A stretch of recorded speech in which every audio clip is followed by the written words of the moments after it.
candles. Take a small piece of thread and make it lay straight.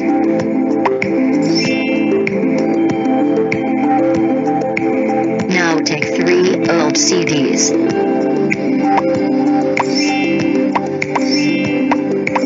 Use the cloth drying clips as shown so that CD stands of its own.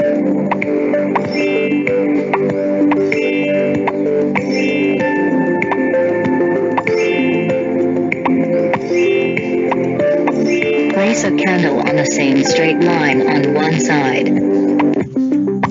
Light the candle now.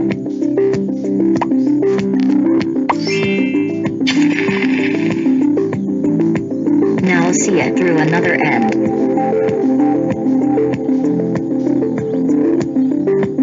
You can see the flame of candle. Now move CD in the middle a bit from the thread. Now try to see the flame from another end. You don't see the flame, right?